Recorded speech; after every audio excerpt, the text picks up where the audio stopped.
হাইংচরের চারপাশে নদী, আর সেই নদীর গর্ব ইলিশ মাছ। একসময় ভোরে, দুপুরে কিংবা সন্ধ্যায় যে সময়ই বাজারে যাওয়া যেত, হাইমচরে মানুষ সস্তায় ইলিশ কিনে আনতে পারত।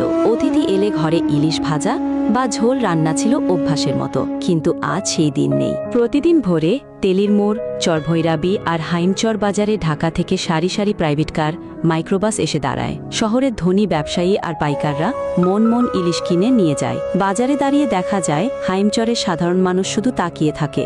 দরদাম করতে গেলে দাম আকাশ ছোঁয়া। মজিদ মাস্টার, যিনি হাইমচর সরকারি স্কুলের শিক্ষক, কয়েকদিন ধরে তার ছেলে অনুরোধ করছে, বাবা, ইলিশ ভাজা খেতে চাই।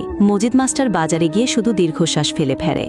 1 কেজি ইলিশের দাম তার একদিনের বেতনের প্রায় অর্ধেক। সে ভাবে, নিজ গ্রামে জন্মে নদীর তীরে থেকে যদি ইলিশ না খেতে পারে, তবে হাইমচরের মানুষই বা কি পেল?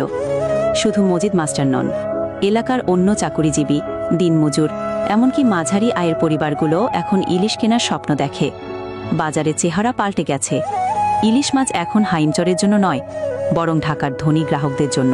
একদিন সন্ধ্যায় বাজারে দাঁড়িয়ে মজিদ মাস্টার দেখল সারি সারি গাড়ি, চারদিকে কোলাহল, প্যাকেট ভর্তি ইলিশ গাড়িতে তোলা হচ্ছে। পাশের এক বৃদ্ধ বলল, দেখো বাবা, নদী আমাদের, মাছও আমাদের, কিন্তু ভোজন অন্যের। আমরা শুধু তাকিয়ে থাকি। সেদিন বাসায় ফিরে মজিদ মাস্টার শুধু ডাল আর আলুর ভর্তা দিয়ে ভাত খেলেন, কিন্তু বুকের ভেতর কেমন একটা হাহাকার জমে রইল। হাইমচরের মানুষ কি আর কোনোদিন নিজের নদীর ইলিশ খেতে পারবে, নাকি ইলিশ শুধু তাদের চোখের সামনে দিয়ে ঢাকা শহরে চলে যাবে চিরকাল?